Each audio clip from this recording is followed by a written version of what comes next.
All right, Kylie, thanks so much for being on this podcast.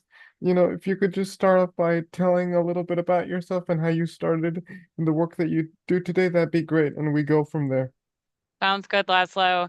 So I started out as a direct support professional to autistic kiddos in their homes back in high school. And I prior to that, I had been volunteering. So I've been doing this work for a really long time. And I decided that I wanted to be a special education teacher after college and went through the training program and taught in different special ed elementary schools. And I realized that kind of the piece that I liked about it the most was working with families and really trying to figure out ways to make our systems more accessible to all kiddos with disabilities. So I decided to kind of transition into a social work career. And I was very fortunate that during the summer of 2017, I had a fellowship with the ARC of the United States at their national office. And, for those that don't know, the ARC is the largest national advocacy organization for people with intellectual and developmental disabilities. And of course, during the summer of 2017, that was right after Trump had been elected. And, as he had promised in his campaign, he was he was fighting to cut Medicaid. And so during that time, I was on Capitol Hill almost every single day with other disability advocates, fighting to save Medicaid from any caps or cuts and really advocating for the importance of Medicaid to people with intellectual and developmental disabilities to live in their communities, to work in their communities, rather than, as we know, in costly and isolating institutions that many people were in prior. And so, needless to say, at that time, we did save Medicaid. Of course, that's changed now, but that really invigorated my passion for disability policy and disability advocacy and the importance of having disabled people and social workers at the table and in these policy decisions. And so, as luck would have it, during that time, I became connected to some different professors around the US who were doing Medicaid research, doing systems research with autistic adults, with other adults with disabilities. And that's how I got connected to my mentor, Lauren Bishop, at the Waisman Center at University of Wisconsin-Madison. And I had not planned on getting a PhD by any means. And, I decided to apply to that program because I just had a lot of research questions and there was a lot of work that I wanted to do in the area. So I did my PhD at UW-Madison with the Waisman Center. After that, and I can go into that research a little bit more, but after that, I did my postdoc. So that's, your research fellowship after your PhD with the A.J. Drexel Autism Institute, which was absolutely wonderful. And I'm now in my first semester of being an assistant professor at University of Wisconsin-Milwaukee. And my kind of broadly, my research is primarily with autistic adults and just finding ways that we can make their lives better and kind of evaluating the current systems that are in place, especially our healthcare systems, the ways that they perpetuate ableism, the way they were built to exclude autistic adults, and the ways that hopefully we can make those systems better and more inclusive. And a big part of what drives me is the work that I do with autistic adults and disabled adults in Wisconsin. And I think the most compelling thing for me that kind of transitioned my work from younger kids to older adults is just seeing people go through the services cliff. So, that term is really referring to this time where kiddos or adults with disabilities are transitioning from special education programming at 18 to 22, and that legal mandate to support ends through the Individuals with Disabilities Education Act, the IDEA. And so they're left with nothing. And that's not to say that people, need support, but many people are receiving support from occupational therapists, social workers, physical therapists, everything. And I mean, they quote unquote like fall off of the service cliff. Mm-hmm. So that's why my research has really shifted to evaluating our service systems in adults like Medicaid and Social Security, because that's really all that's in place. So that was my kind of long-winded answer, and I'm happy to go into any of those a little bit further. Yeah, just talk a little bit about just kind of the work that you do as a researcher and kind Mhm. of the research itself. Yeah, absolutely, Lazo. So there's a couple of different pieces of my research. One that I find really interesting is that we actually don't have any national surveillance measures on how many autistic adults there are. And so a huge part of what I do is just, it sounds simple, but explaining that autistic children become autistic adults, and therefore we need a service system in place.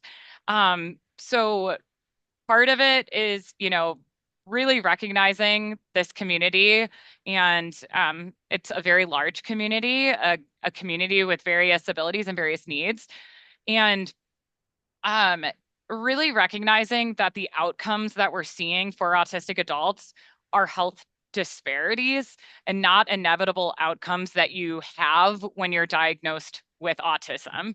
So, for example, we do see high rates of different chronic preventable health conditions, high rates of cardiovascular disease, high rates of different neurodegenerative diseases, and we're seeing them being diagnosed in autistic adults at much earlier ages than the non-disabled population. What I'm trying to show in my research is that this is not inevitable to having autism. It is a result of ableist systems. Like I mentioned, we have the service cliff. There is no service system for adults. Of course, we're going to see worse outcomes, right? And so I think really breaking that down, and I think that really recognizing that being autistic is not a bad thing, that these are health disparities that are a result of ableist systems is a lot of what drives my work and hopefully pushes away from these cure narratives.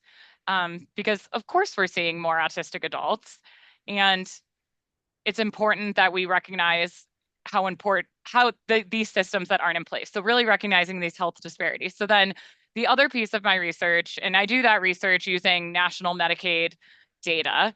The other piece of my research is qualitative. So doing interviews with autistic adults, with adults with other disabilities about what their experiences are like interacting with healthcare systems, what it means to go to a doctor and receive a diagnosis, what it is like to try to be healthy. And a huge part of that is pairing these large statistics with what autistic adults are actually experiencing on the ground. And I think, again, that's going back to these health disparities because a lot of our work puts onus on the individual to be healthier. And what we're hearing from these stories is that people do know how to be healthy. It's not, they don't need individual health education, but they're coming up against so many barriers in their fight to be healthier, to get access to healthcare. And I can tell a few of those stories if that would be helpful. Hmm. Yeah, just to talk a little bit about sort of the ableism within the medical industry, because I remember reading a chapter of a book that I'm reading, and it's and originally you would think of ableism as discrimination in favor of disabled people for able-bodied people, but it's an Oxford English Dictionary definition. But what I read in that chapter was that ableism is you sort of in imagining you're sort of imagining what a world would look like for like this perfected sort of manufactured person that is disabled but is trying to turn it into a idealized kind of like image, and at the same time you're discriminating against other able-bodied people. So like, Right. Thank you for kind of providing that context, Laszlo. So, a lot of when I talk about ableism, I'm talking about institutional ableism, and that our very systems were built only to support able-bodied people, right. right? And I think that's one of the sometimes I even push back a little bit about saying, we need to promote inclusion in these spaces because even with that, what we're saying is we should include disabled people in these systems that were not built for them, right? So I think a huge part of this is we have to reimagine these systems as ones that were built from the forefront with everybody's needs in mind, Mm-hmm. right? So in this qualitative study, and I did it as part of my dissertation, and I'm going to do another one soon, I interviewed autistic adults all around the country, and I asked them, what do you do to be healthy? What is it like to go to the doctor? Can you think of a time where you were in pain or, you were sick? What was that experience like to get care? And there were so many different barriers within the healthcare system that were preventing people from getting access to the care that they needed. So, across the board, for example, everybody talked about the sensory environment in hospital settings. They talked about the bright lights, the loud noises, the smells. And this is not true of all autistic adults, but many autistic adults have hypersensitivity to these different stimuli. And so they would go to a hospital setting, be so overwhelmed by all of these different sensory experiences, these really bright lights, everything, that they wouldn't have the capacity to tell their doctor what was going on in their bodies, right? The sensory Yeah. stimuli just completely took over their bodies. And we also heard stories of people saying, I needed to figure out when something was bad enough that I was willing to put up with that environment, right? So just in that sense, the physical environment was not accessible. And another thing that everyone said to us was they were so much more likely to go to the doctor if they didn't have to make a phone call, if they could message their doctor, right? And I think it's really reshifting this thinking. People know they need to go to the doctor, right? But Mm-hmm. are they going to put themselves into these ableist environments that could potentially make them feel worse? Um, and there were so many stories like that. And I want to be really clear, and this was something that a lot of people said, is that we're not saying that all doctors, we're not against doctors, right? Because we did Mm-hmm. hear stories of people having these medical professionals that went so above and beyond for them, right? Like seeing them after hours or finding ways to give them vaccines in environments that were more conducive to their sensitivities, right? But having the best doctor in the world doesn't take away from all of these other institutional factors that make the healthcare system so inaccessible to people with disabilities and autistic adults. And I think there are also, I know there are also just, there's huge widespread stigma about the different types of care that people with disabilities should be receiving. Yes. And a lot of times it's this assumption that they should be given like developmentally appropriate care or what someone perceives as their development rather than age appropriate care. So we're also hearing a lot of stories of people that, you know, are old enough to be receiving reproductive health care, preventative reproductive health care, but are not receiving it because a provider is making assumptions about, their developmental age, which is obviously very problematic. But yeah, there's so many stories like that. And again, it's coming back to that idea that these systems are built on ableism. They're acting exactly the way that they were built. They were built not with disabled people in mind. Yeah, because I remember I interviewed someone in the maternal health care space, and she said the same thing, that there are instances where patients, they go to a doctor, but they, like you said, they're given assumptions as to what care they should need or can need, or they're just simply like turning them away, or like not. Yeah. Yeah. Exactly. And we also hear stories of people who, don't want to make eye contact with their medical professional or want to, be on their phone as a coping mechanism. And that is being perceived as them not paying attention, or the provider will talk directly to someone else rather than to the disabled adult.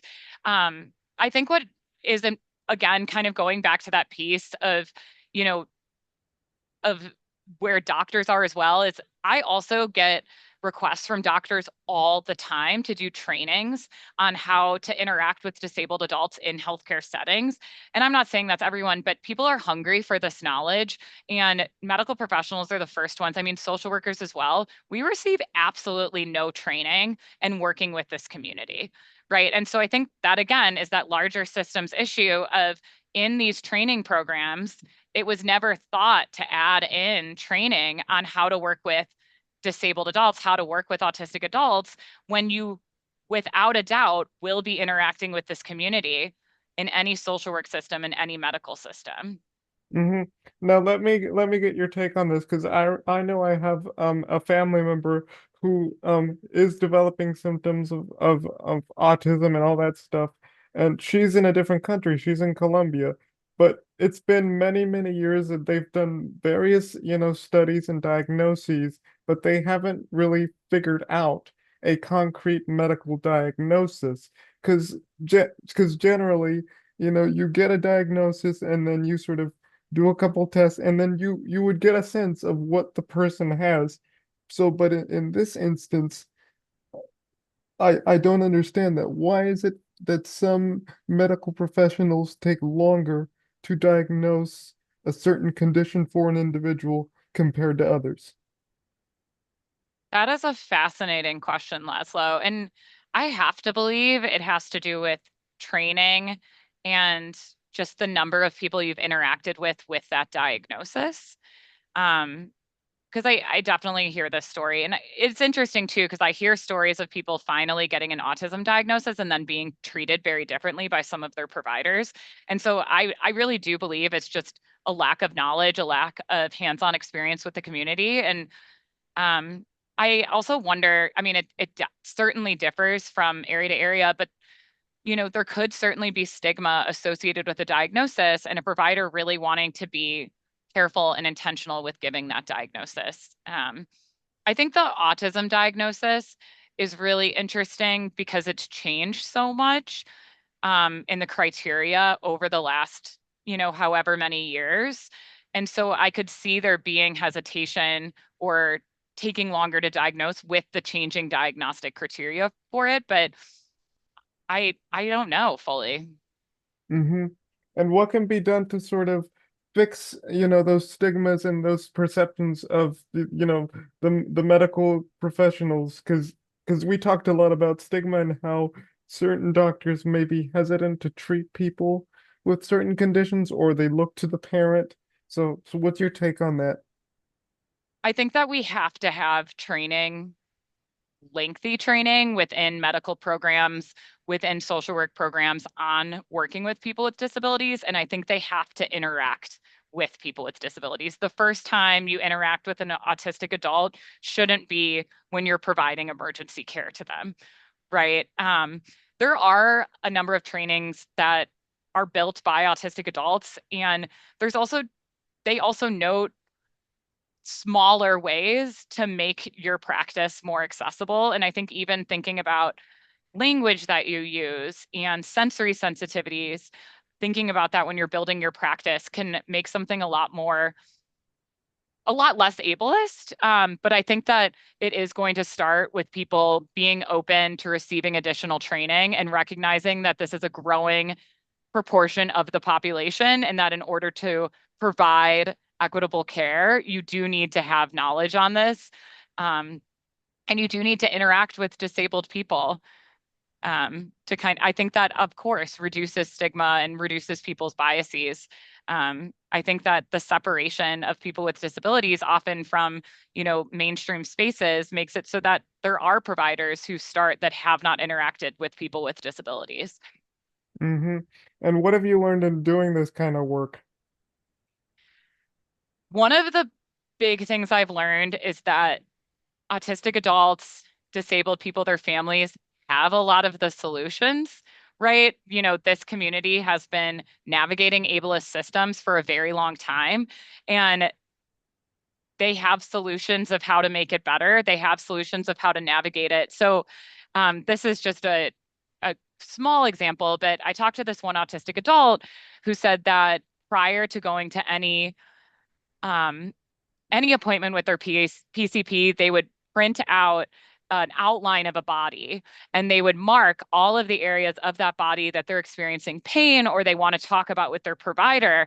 And this allowed them to not feel like they had to have everything in their head as they entered these sensory environments, but to be able to hand that over to the provider, having worked on that before going into the environment, and say, these are all of the different things I want to talk to you about today. And you hear so many of these different creative solutions that families have come up with. And so I would say the most important thing we can be doing is listening to autistic adults. They know what they would like to see different. Um, and to also just encourage people to really to understand that every disability is going to look different, and that the way you interact with one autistic adult, one disabled adult might not work for the next one, and to being open to that feedback or open to being flexible. I think we also just have to take into account that people are working again within a medical system that is not built for belonging of disabled people. And I think we have to advocate to make our system more, we have to advocate for there to be an adult service system. The fact that so many people are falling off of this service cliff should not be, that should not be the case in the United States. We have to advocate for longer appointment times. We have to advocate for continuity of care. Um, I think that we have to both look at this from a macro perspective and a micro perspective of changes that we could be making to make our healthcare system and all of our systems more accessible to people with disabilities. Mm-hmm. And for those who what can be done to do that to as a final question, what are those micro and macro changes that can be done to improve the healthcare system? Oh my goodness. What a question, Laszlo. Whew. I think at the micro level, it's checking the accessibility of your provider, of your practice, right? And I that is small, but I think, are you using a fragrance-free environment? Are you considering the sensory sensitivities of people that come into the environment? Do you have maybe a form that you can send out beforehand about where someone can specify some of these needs? I think engaging with people who are and paying disabled people to tell you, these are the different things that could make your practice more accessible. And I think just talking to people, treating people like humans, go under the assumption that you should be talking directly to a patient, not their parent or a care partner that's with them. Um, Reading, doing trainings, being open to learning. I think at a macro perspective, I think we have to take a look at how much providers are being reimbursed for Medicaid funds, because we know that Medicaid is the largest source of health insurance for people with disabilities. I think we need to look at the way the Medicaid funding is structured. As of right now, home and community-based services provided through Medicaid continue to be optional services, whereas institutionalization is mandatory. I would argue that those should be switched. Um, I think we just need to be talking a lot more with autistic adults about what they would like their care to look like, and really be rebuilding these systems with that in mind. I think, needless to say, right now, autistic people are under attack.